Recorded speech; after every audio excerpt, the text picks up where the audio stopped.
ہم سب تعریف کے بھوکے کیوں ہوتے ہیں؟ ہم یہ کیوں چاہتے ہیں کہ کوئی ہمیں اپریشیٹ کرے، ہمیں سراہے، تو پھر ہی ہم موٹیویٹ ہوں گے۔ تو یہ بات سچ ہے کہ ہمیں ویلیو اپریسیشن سے ہی ملتی ہے، ورنہ تو ہمیں اندازہ ہی نہ ہو کہ ہم کوئی کام صحیح کر رہے ہیں یا غلط کر رہے ہیں۔ ایک عربی کہاوت ہے کہ عورت اگر پہاڑ توڑ کر دوسری جگہ منتقل کر دے اور اسے صرف اتنا کہہ دیا جائے کہ تمہارے ہاتھ سلامت رہیں، تو اس کی ساری تھکاوٹ ختم ہو جاتی ہے، کیونکہ عورت اپریسیشن کو بہت ویلیو دیتی ہے۔ اور نہ صرف عورت بلکہ مرد، عورت، ہم جتنے بھی لوگ ہیں، ہم چاہتے ہیں کہ کوئی ہمیں سراہنے والا ہو، ہماری تعریف کرنے والا ہو، ہمیں موٹیویٹ کرنے والا ہو، تاکہ ہم آگے سے آگے جائیں۔ لیکن مسئلہ کیا ہوتا ہے، ہم لوگ بہت کم ظرف ہیں، ہم کسی کی تعریف کرنے پہ راضی نہیں ہوتے ہیں، ہم کسی کو خوش دیکھ کے اس کی خوشی میں خوش نہیں ہوتے ہیں، بلکہ ہم جیلس ہوتے ہیں، ہم حسد کرتے ہیں، لیکن ہم اس کی تعریف نہیں کرتے ہیں۔ اس کی میں آپ کو ایک اور اگزامپل دیتی ہوں۔ ایک انگلش میں ڈرامہ ہے، شیکسپیئر کا ڈرامہ کنگ لیئر۔ اب اس میں کیا ہوتا ہے، ایک بادشاہ ہوتا ہے، اس کی 3 بیٹیاں ہوتی ہیں، اور وہ چاہتا ہے کہ اپنی ساری سلطنت، ساری بادشاہت اپنی بیٹیوں میں تقسیم کر دے۔ اور وہ اپنی بیٹیوں سے سوال پوچھتا ہے کہ بتاؤ مجھ سے کتنی محبت کرتی ہو؟ اب جو بڑی دونوں بیٹیاں ہوتی ہیں وہ اپنے باپ کی بہت خوش آمد کرتی ہیں، ان سے والہانہ محبت کا اظہار کرتی ہیں، لیکن جو تیسری بیٹی ہوتی ہے وہ خاموش رہتی ہے،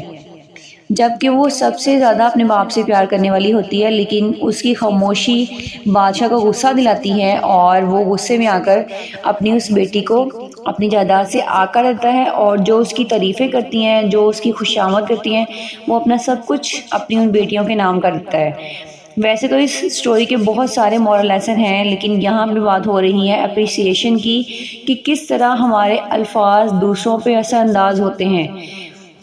ہمارے الفاظ ہی ہیں جو ہمیں فقیر سے بادشاہ اور بادشاہ سے فقیر بنا سکتے ہیں۔ اور یہ بات حقیقت ہے کہ ہم لوگ اتنے کم ظرف ہو چکے ہیں، اگر ہمیں کسی کی کوئی چیز اچھی لگتی ہے، کسی نے کوئی اچھا لباس پہنا ہوا ہے، یا کسی نے کوئی بہت کامیابی کے راستے پہ جا رہا ہے، تو ہم اس کی تعریف نہیں کرتے ہیں، ہم اس کو اپریشیٹ نہیں کرتے ہیں، ہم اس سے حسد کرتے ہیں، ہم اس سے جیلسی فیل کرتے ہیں، اور یہ کم ظرف ہونے کی نشانی ہے۔ اگر ہم اپنا ظرف تھوڑا سا بڑا کریں اور سراہنے والے بنیں، ہو سکتا ہے ہمارے 2 میٹھے بول، ہماری چھوٹی سی تعریف، ہماری چھوٹی سی اپریسیشن کسی کا حوصلہ بن سکتی ہو، کسی کو زندگی کی طرف لا سکتی ہو، کسی کو مشکل سے باہر نکال سکتی ہو۔ اس لیے کم ظرف نہ بنیں، تھوڑے سے ظرف والے بنیں، اور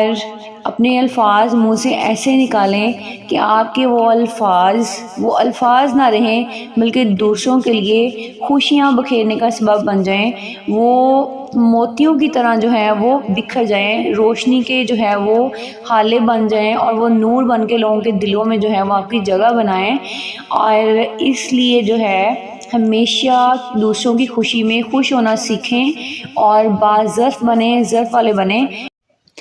کیونکہ جو چیز آپ دوسروں میں تقسیم کرتے ہیں، ڈیوائڈ کرتے ہیں، آپ کو وہی چیز ملتی ہے۔ اس لیے دوسروں کو سراہیں، جہاں پہ ان کی تعریف کرنی بنتی ہے آپ ان کی تعریف کریں، اور دل سے کریں، اور اپنا ظرف اتنا وسیع کریں کہ آپ کو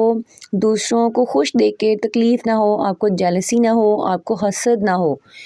اور دینے والی ذات اللہ کی ہے، آپ ایک ہاتھ سے دیں گے تو آپ کو دوسرے ہاتھ سے جو ہے وہ ملے گا، کیونکہ یہ حقیقت ہے کہ اللہ تعالیٰ جو ہے وہ کسی انسان کی کوئی بھی چیز نہیں رکھتا ہے۔ آپ اگر خوشیاں دیں گے، دوسروں میں آسانیاں پیدا کریں گے، آپ کے لیے بھی آسانیاں ہی ہوں گی۔ اگر آپ آج کسی کے راستے سے پتھر ہٹاتے ہیں تو کل کو آپ کے راستے سے بھی پتھر ہٹایا جائے گا۔